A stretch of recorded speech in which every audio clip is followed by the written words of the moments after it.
हरियाणा के हिसार के रहने वाले अंतर्राष्ट्रीय बॉक्सर स्वीटी बुरा आज शादी के बंधन में बंधने जा रही हैं।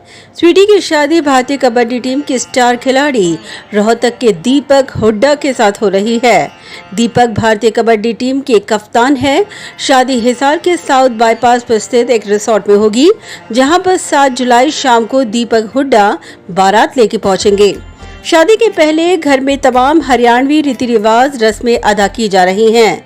मेहंदी की रस्म के दौरान स्वीटी बॉक्सर ने बताया कि दीपक से उसकी लव मैरिज हो रही है।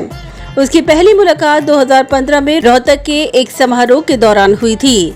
उसका व्यवहार और खेल देखकर वह उसे पसंद करने लगी। दोनों के बीच नजदीकियां बढ़ी और करीब 1 साल की जान पहचान के बाद एक दिन दीपक ने शादी के लिए प्रपोज किया। दीपक से शादी के बारे में परिवार सदस्यों से शुरू में थोड़ी आनाकानी जरूर हुई, लेकिन बाद में सभी मान गए।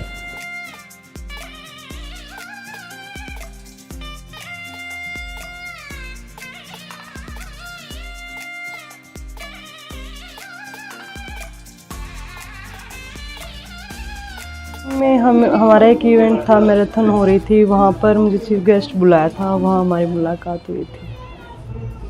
तो कैसे आगे बातचीत हुई परिवार तक? जी, परिवार तक कुछ टाइम हम लोगों ने बात की। उसके बाद घर पर वैसे यूजुअली मेरे सब दोस्त घर पर आते जाते रहते हैं, वो भी आते थे।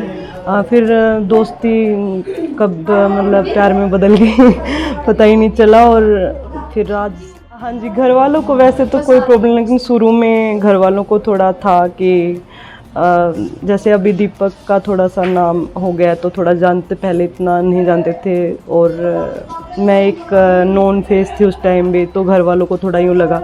लेकिन घर वालों ने मुझे बोल दिया था उसी टाइम कि अगर तुम खुश हो तो हम भी खुश हैं, तो हमें कोई प्रॉब्लम नहीं। मैंने 2015 में ही घर वालों को बता दिया था दीपक के बारे। दीपक के घर वालों को कोई प्रॉब्लम नहीं थी। 2015 में तय हो गया तो 7 साल बहुत लंबा नहीं हो गया? उसके पीछे क्या रीजन रहा बहुत लंबा था? जी, हम गेम करते हैं दोनों, और मैं चाहती थी कि वो भी अपने गेम पर ज़्यादा फोकस करे और मैं भी फोकस करूं।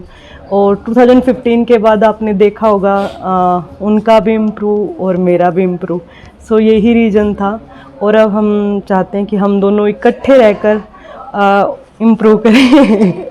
तो अभी आगे गेम को लेकर किस तरीके से रहेगा, क्योंकि शादी के बाद थोड़ी चीज़ें डिस्टर्ब हो? ऐसा कुछ नहीं है, मैं शादी के बाद भी गेम कंटिन्यू रखूँगी। जब तक मेरा मन करेगा मैं गेम कर सकती हूँ, क्योंकि वो भी एक प्लेयर है और मैं भी एक प्लेयर हूँ, और मैं उनको तो बिल्कुल भी छोड़ने नहीं दूँगी क्योंकि मैं चाहती हूँ कि वो अगला एशियन गेम्स खेले और इंडिया के लिए गोल्ड लेकर आए।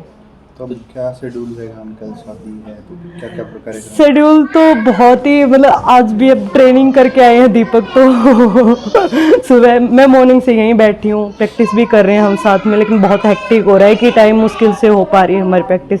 और शादी का शेड्यूल ऐसे रहेगा, सुबह जैसे बान वगैरह होते हैं अपने हरियाणवी कल्चर में जो होता है, वो तेल वगैरह उतारते हैं, वो उतारेंगे और वो सारी रीति रिवाज से पहले करेंगे सुबह स्टार्टिंग, और उसके बाद तैयार होंगे। रात को बारात आएगी 9 बजे, उस टाइम वरमाला वगैरह होगी, और फिर उसके बाद खाना, स्टेज का प्रोग्राम, और फिर लास्ट में फेरे होंगे 12 बजे के लिए।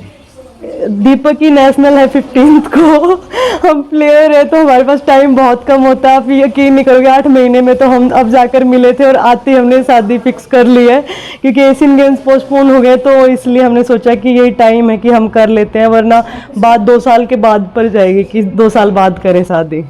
इसलिए हमने जल्दी में, सिर्फ ये 20-25 दिन का टाइम था हमारे पास, इसी में हमने शादी की डेट रखी और तैयारियां कर दी, और इतना जल्दी में हम शादी कर रहे हैं। ठीक है, अगर ससुराल जाते तो आपके ऊपर जिम्मेदारियां बढ़ जाती है, आपको खुद सब चीज़ों का ध्यान रखना पड़ता है, और माँ बाप और अपने बड़ों का साया होते हुए हमें इन चीज़ों के बारे में सोचना नहीं पड़ता, क्योंकि दीपक के मम्मी पापा भी नहीं है, तो वहाँ सब जिम्मेदारियाँ मेरी ही होंगी ज़्यादा।